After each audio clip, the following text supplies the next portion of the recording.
लीजिए सुनिए सादत हसन मंटो की लिखी कहानी आखिरी सल्यूट, मेरी यानी समीर गोस्वामी की आवाज में। ये कश्मीर की लड़ाई भी अजीबोगरीब थी। सूबेदार रब नवाज का दिमाग ऐसी बंदूक बन गया था जिसका घोड़ा खराब हो गया हो। पिछली बड़ी जंग में वो कई महाजों पर लड़ चुका था, मारना और मरना जानता था। छोटे बड़े अफसरों की नजरों में उसकी बड़ी तौकीर थी, इसलिए कि वो बड़ा बहादुर, निडर और समझदार सिपाही था। प्लाटून कमांडर मुश्किल काम हमेशा उसे ही सौंपते थे और वो उनसे ओहदा बरा होता था, मगर इस लड़ाई का ढंग ही निराला था। दिल में बड़ा वलवला, बड़ा जोश था। भूख प्यास से बेपरवाह सिर्फ एक ही लगन थी, दुश्मन का सफाया कर देने की। मगर जब उससे सामना होता तो जानी पहचानी सूरतें नजर आती। बाज दोस्त दिखाई देते, बड़े बगली किस्म के दोस्त जो पिछली लड़ाई में उसके दोष बदोश इत्तेहादियों के दुश्मनों से लड़े थे, पर अब जान के प्यासे बने हुए थे। सूबेदार रब नवाज सोचता था कि ये सब ख्वाब तो नहीं। पिछली बड़ी जंग का ऐलान, भर्ती, कदावर छातियों की पैमाइश, पीटी, चांदमारी और फिर महाज, उधर से इधर, इधर से उधर, आखिर जंग का खात्मा, फिर एकदम पाकिस्तान का क़याम और साथ ही कश्मीर की लड़ाई। ऊपर तले कितनी चीजें। रब नवाज सोचता था कि करने वाले ने ये सब कुछ सोच समझ कर किया है ताकि दूसरे बौखला जाएं और समझ न सकें, वरना ये भी कोई बात थी कि इतनी जल्दी इतने बड़े इनकलाब बर्पा हो जाएं। इतनी बात तो सूबेदार रब नवाज की समझ में आती थी कि वो कश्मीर हासिल करने के लिए लड़ रहे हैं। कश्मीर क्यों हासिल करना है ये भी वो अच्छी तरह समझता था, इसलिए कि पाकिस्तान की बका के लिए उसका इल्हाक अशद जरूरी है। मगर निशाना बांधते हुए उसे जब कोई जानी पहचानी शक्ल नजर आ जाती थी तो वो कुछ देर के लिए भूल जाता था कि वो किस गरज के लिए लड़ रहा है, किस मकसद के लिए उसने बंदूक को उठाई है।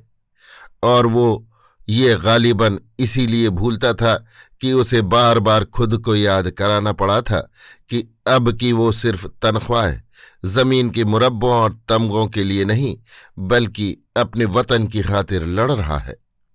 ये वतन पहले भी उसका वतन था। वो इसी इलाके का रहने वाला था जो अब पाकिस्तान का एक हिस्सा बन गया था। अब उसे अपने उसी हम वतन के खिलाफ लड़ना था जो कभी उसका हमसाया होता था, जिसके खानदान से उसके खानदान के पुश्तहा पुश्त के देरीना मरासिम थे।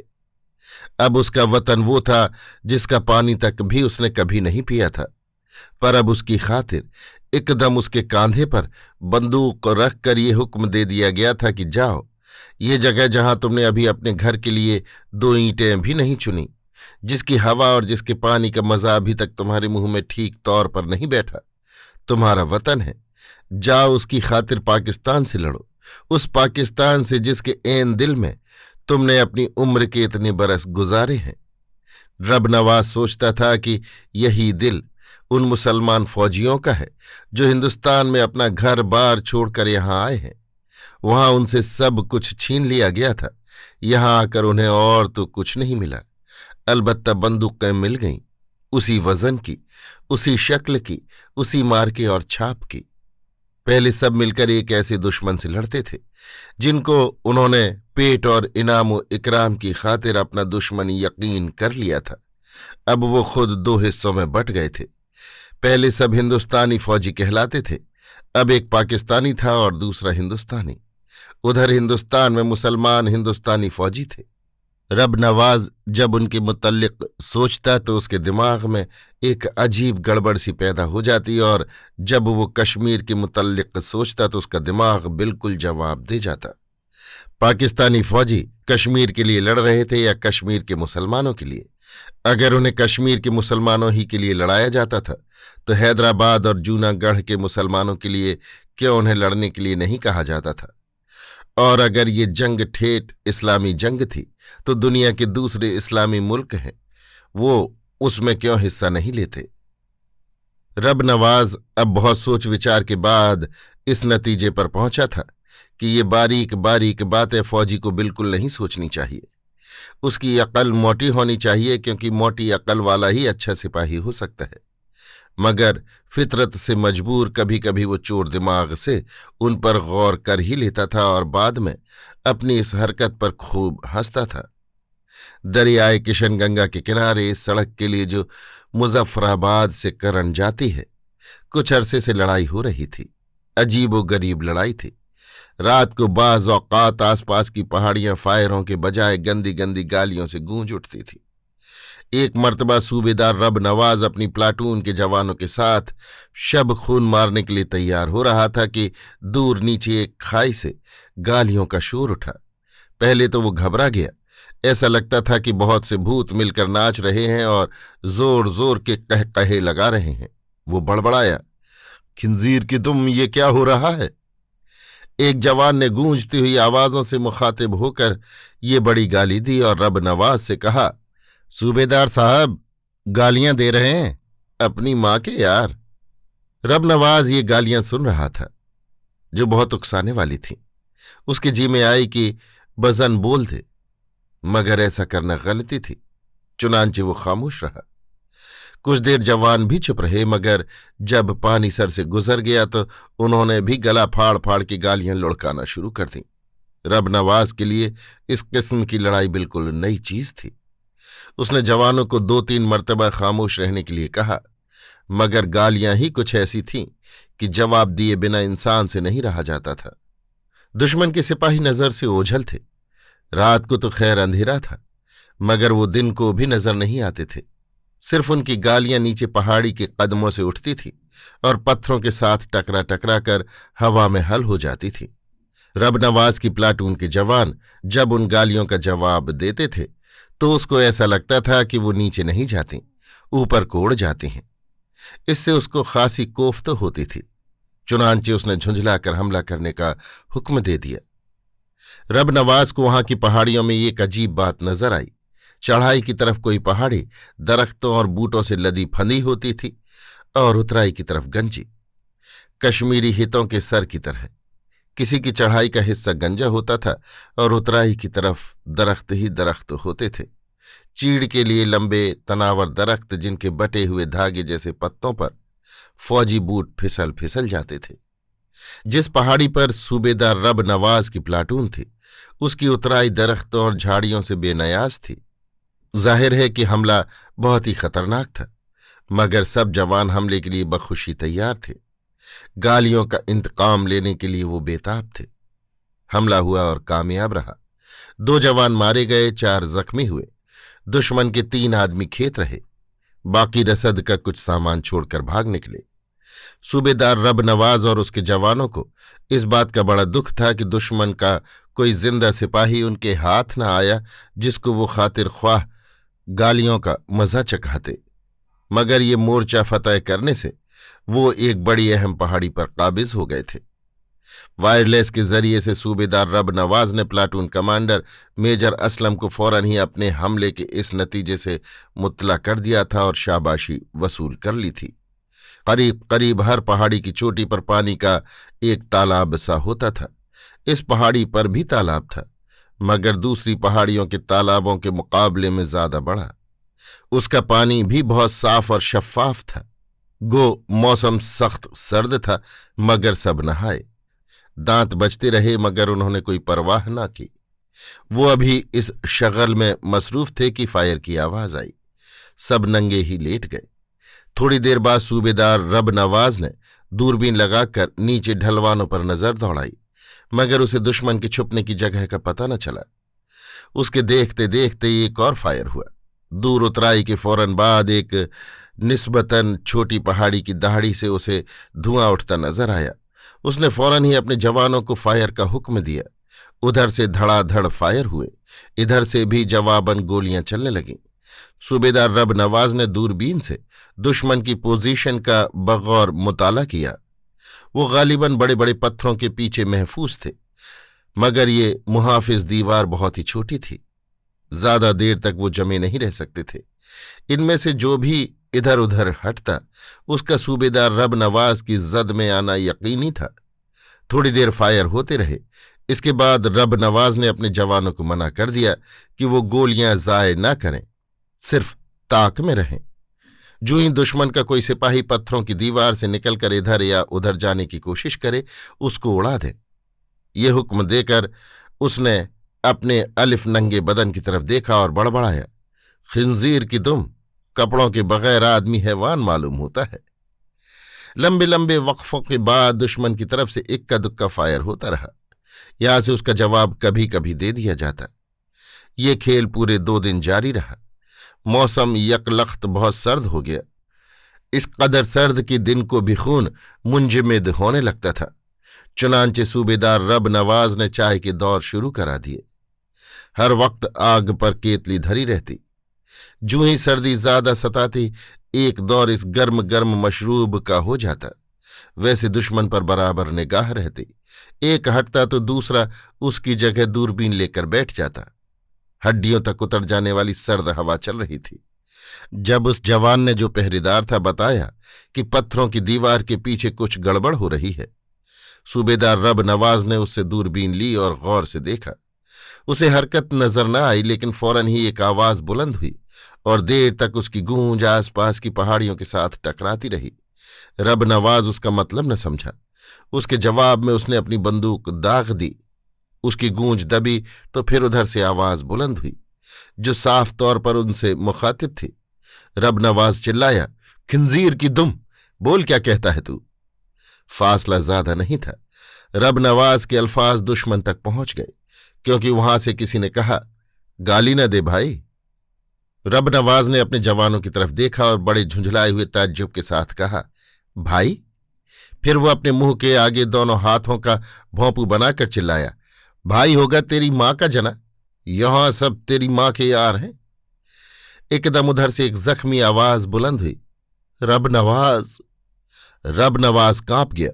ये आवाज आसपास की पहाड़ियों से सर फोड़ती रही और मुख्तलिफ अंदाज में रब नवाज दोहराती बिल आखिर खून मुंजमिद कर देने वाली सर्द हवा के साथ जाने कहाँ उड़ गई। रब नवाज बहुत देर के बाद चौंका। ये कौन था? फिर वो आहिस्ते से बड़बड़ाया, खिंजीर की दुम। उसको इतना मालूम था, टेटवाल के महाज पर सिपाहियों की अक्सरियत 6/9 रेजिमेंट की है। वो भी उसी रेजिमेंट में था। मगर ये आवाज थी किसकी? वो ऐसे बेशुमार आदमियों को जानता था जो कभी उसके अजीज तरीन दोस्त थे, कुछ ऐसे भी जिनसे उसकी दुश्मनी थी, चंद जाती अगराज की बिना पर। लेकिन ये कौन था जिसने उसकी गाली का बुरा मानकर उसे चीख कर पुकारा था?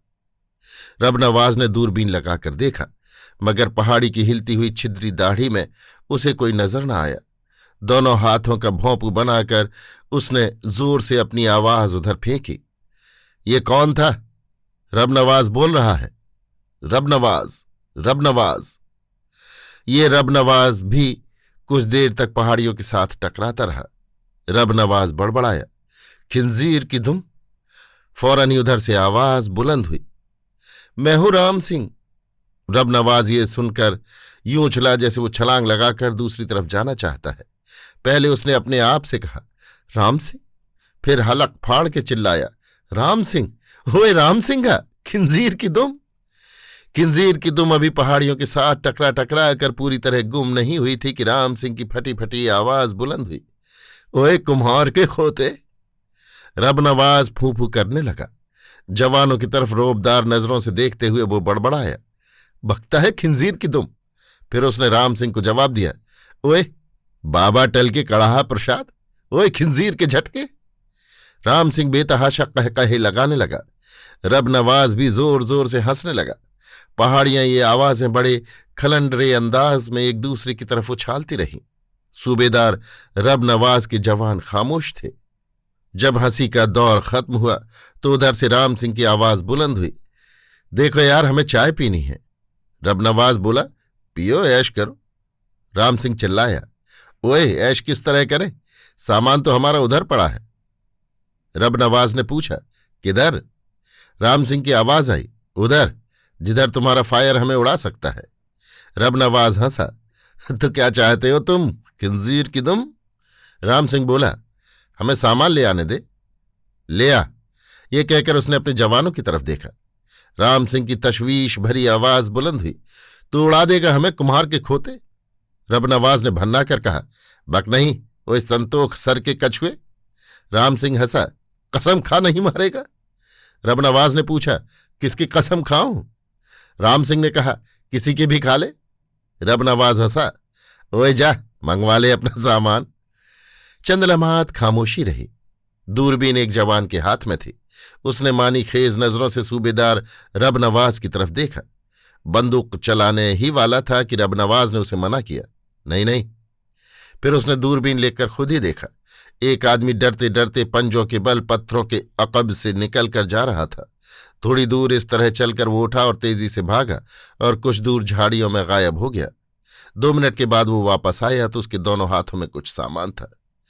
एक लहजे के लिए वो रुका, फिर तेजी से ओझल हुआ तो रब नवाज ने अपनी बंदूक को चला दी। तड़ाक के साथ ही रब नवाज का कहकहा बुलंद हुआ। ये दोनों आवाजें मिलकर कुछ देर झंझनाती रहीं। फिर राम सिंह की आवाज आई।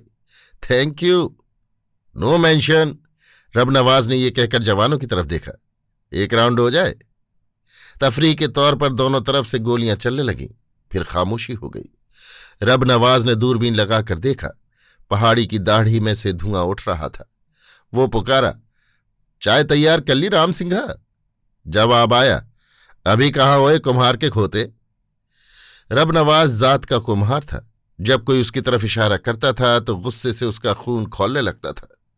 एक सिर्फ राम सिंह के मुंह से वो इसे बर्दाश्त कर लेता था, इसलिए कि वो उसका बेतकल्लुफ दोस्त था। एक ही गांव में वो पलकर जवान हुए थे। दोनों की उम्र में सिर्फ चंद दिन का फर्क था। दोनों के बाप, फिर उनके बाप भी एक दूसरे के दोस्त थे। एक ही स्कूल में प्राइमरी तक पढ़ते थे और एक ही दिन फौज में भर्ती हुए थे और पिछली बड़ी जंग में कई महाजों पर इकट्ठे लड़े थे। रब नवाज ने अपने जवानों की नजरों में खुद को खफीफ महसूस करके बड़बड़ाया। खिंजीर की दुम, अब भी बाज नहीं आता? फिर वो राम सिंह से मुखातिब हुआ। बक नहीं ओए खोते की जूं? राम सिंह का कहकहा बुलंद हुआ। रब नवाज ने ऐसी ही शिस्त बांधी हुई थी। तफरीहन उसने लबलबी दवा दी। तड़ाक के साथ ही एक फलक शिगाफ चीख बुलंद हुई। रब नवाज ने फौरन दूरबीन लगाई और देखा कि एक आदमी नहीं, राम सिंह पेट पकड़े पत्थरों की दीवारों से जरा हटकर दोहरा हुआ और गिर पड़ा। रब नवाज जोर से चीखा, राम सिंह, और उछलकर खड़ा हो गया। उधर से बैक वक्त 3-4 फायर हुए। एक गोली रब नवाज का दायां बाजू चाटती हुई निकल गई। फौरन ही वो औंधे मुंह जमीन पर गिर पड़ा। अब दोनों तरफ से फायर शुरू हो गए। इधर कुछ सिपाहियों ने गड़बड़ से फायदा उठाकर पत्थरों के अकब से निकलकर भागना चाहा। उधर से फायर जारी थे मगर निशाने पर कोई न बैठा। रब नवाज ने अपने जवानों को उतरने का हुक्म दिया। 3 फौरन ही मारे गए, लेकिन उफ्ता ओ खेजा बाकी जवान दूसरी पहाड़ी पर पहुंच गए। राम सिंह खून में लथपथ पथरीली जमीन पर पड़ा कराह रहा था। गोली उसके पेट में लगी थी। रब नवाज को देखकर उसकी आंखें तमतमा उठी। मुस्कुराकर उसने कहा, ओए कुम्हार के खोते, ये तूने क्या किया? रब नवाज राम सिंह का जख्म अपने पेट में महसूस कर रहा था, लेकिन वो मुस्कुराकर उस पर झुका और 2 जानू होकर उसकी पेटी खोलने लगा। खिंजीर की दुम, तुमसे किसने बाहर निकलने को कहा था? पेटी उतारने से राम सिंह को सख्त तकलीफ हुई। दर्द से वो चिल्ला पड़ा। जब पेटी उतर गई और रब नवाज ने जख्म का मुआयना किया, जो बहुत खतरनाक था, तो राम सिंह ने रब नवाज का हाथ दबाकर कहा, मैं अपना आप दिखाने के लिए बाहर निकला था कि तूने, ओए रब के पुत्र, फायर कर दिया। रब नवाज का गला रुंध गया। कसम वहदहू ला शरीक की, मैंने ऐसी ही बंदूक चलाई थी। मुझे मालूम नहीं था कि तू खोते का सिंह बाहर निकल रहा है। मुझे अफसोस है। राम सिंह का खून काफी बह निकला था। रब नवाज और उसके साथी कई घंटों के बाद वहां पहुंचे थे। इस अरसे तक तो एक पूरी मशक खून की खाली हो सकती थी। रब नवाज को हैरत थी कि इतनी देर तक राम सिंह जिंदा रह सका है। उसको उम्मीद नहीं थी कि वो बचेगा। हिलाना डुलाना गलत था। चुनांचे उसने फौरन वायरलेस के जरिए से प्लाटून कमांडर से दरख्वास्त की कि जल्दी एक डॉक्टर रवाना किया जाए। उसका दोस्त राम सिंह जख्मी हो गया है। डॉक्टर का वहां पहुंचना और फिर वक्त पर पहुंचना बिल्कुल मुहाल था। रब नवाज को यकीन था कि राम सिंह सिर्फ चंद घड़ियों का मेहमान है। फिर भी वायरलेस पर पैगाम पहुंचाकर उसने मुस्कुराकर राम सिंह से कहा, डॉक्टर आ रहा है, कोई फिक्र न कर। राम सिंह बड़ी नहीफ आवाज में सोचते हुए बोला। फिक्र किसी बात की नहीं, ये बता मेरे कितने जवान मारे हैं तुम लोगों ने? रब नवाज ने जवाब दिया, सिर्फ एक। राम सिंह की आवाज और ज्यादा नहीफ हो गई। तेरे कितने मारे गए? रब नवाज ने झूठ बोला, 6। और ये कहकर उसने मानी खेज नजरों से अपने जवानों की तरफ देखा। 6? 6? राम सिंह ने एक एक आदमी अपने दिल में गिना। मैं जख्मी हुआ तो वो बहुत बददिल हो गए थे, पर मैंने कहा खेल जाओ अपनी और दुश्मन की जान से। 6? ठीक है। फिर वो माजी के धुंधलकों में चला गया। रब नवाज, याद है वो दिन तुम्हें? और राम सिंह ने बीते दिन याद करने शुरू कर दिए। खेत और खलिहानों की बातें, स्कूल के किस्से, 6/9 जाट रेजिमेंट की दास्तानें, कमांडिंग अफसरों के लतीफे और बाहर के मुल्कों में अजनबी औरतों से मुआशके। उनका जिक्र करते हुए राम सिंह को कोई बहुत दिलचस्प वाकया याद आ गया। हंसने लगा तो उसकी टीस उठी, मगर उसकी परवाह न करते हुए जख्म से ऊपर ही ऊपर हंसकर कहने लगा, ओए सुअर के तिल, याद है तुम्हें वो मैडम? रब नवाज ने पूछा, कौन? राम सिंह ने कहा, वो इटली की, क्या नाम रखा था हमने उसका? बड़ी मारखोर औरत थी। रब नवाज को फौरन ही वो औरत याद आ गई। हाँ हाँ, वो मैडम मनीता फन तो। पैसा खत्म, तमाशा खत्म। पर तुमसे कभी कभी रियायत कर देती थी, मसूलनी की बच्ची। राम सिंह जोर से हंसा और उसके जख्म से जमे हुए खून का एक लोथड़ा बाहर निकल आया। सरसरी तौर पर रब नवाज ने जो पट्टी बांधी थी वो खिसक गई थी। उसे ठीक करके उसने राम सिंह से कहा, अब खामोश रहो। राम को बहुत तेज बुखार था। उसका दिमाग उसके बाइस बहुत तेज हो गया था। बोलने की ताकत नहीं थी, मगर बोले चला जा रहा था। कभी कभी रुक जाता था, जैसे ये देख रहा है कि टंकी में कितना पेट्रोल बाकी है। कुछ देर के बाद उस पर हिज़यानी कैफियत तारी हो गई, लेकिन कुछ ऐसे वक्फे भी आते थे कि उसके होशो हवा सलामत होते थे। इन्हीं वक्फों में उसने एक मर्तबा नवाज से सवाल किया, यारा सच्चो सच बताओ, क्या तुम लोगों को वाकई कश्मीर चाहिए? रब नवाज ने पूरे खुलूस के साथ कहा, हाँ राम सिंह। राम सिंह ने अपना सर हिलाया, नहीं, मैं नहीं मान सकता, तुम्हें वरगलाया गया है। रब नवाज ने उसको यकीन दिलाने के अंदाज में कहा, तुम्हें वरगलाया गया है, कसम पंजतन पाक की। राम सिंह ने रब नवाज का हाथ पकड़ लिया। कसम न खा यारा, ठीक होगा। लेकिन उसका लहजा साफ बता रहा था कि उसको रब नवाज की कसम का यकीन नहीं। दिन ढलने से कुछ देर पहले प्लाटून कमांडेंट मेजर असलम आया। उसके साथ चंद सिपाही थे, मगर डॉक्टर नहीं था। राम सिंह बेहोशी और नज़ा की हालत में कुछ बड़बड़ा रहा था, मगर आवाज इस कदर कमजोर और शिकस्ता थी कि समझ में कुछ नहीं आता था। मेजर असलम भी 6/9 जाट रेजिमेंट का था और राम सिंह को बहुत अच्छी तरह जानता था। रब नवाज से सारे हालात दरियाफ्त करने के बाद उसने राम सिंह को बुलाया। राम सिंह, राम सिंह। राम सिंह ने अपनी आंखें खोली। लेटे लेटे अटेंशन होकर उसने सैल्यूट किया, लेकिन फिर आंखें खोलकर उसने एक लहजे के लिए गौर से मेजर असलम की तरफ देखा। उसका सैल्यूट करने वाला अकड़ा हुआ हाथ एकदम गिर पड़ा। झुंझलाकर उसने बड़बड़ाना शुरू किया, कुछ नहीं होए राम सैया, भूल ही गया तू सुअर के नल्ला कि ये लड़ाई। राम सिंह अपनी बात पूरी न कर सका। बंद होती हुई आंखों से उसने रब नवाज की तरफ नीम सवालिया अंदाज में देखा और सर्द हो गया। अभी आप सुन रहे थे सादत हसन मंटो की लिखी कहानी आखिरी सैल्यूट, मेरी यानी समीर गोस्वामी की आवाज में।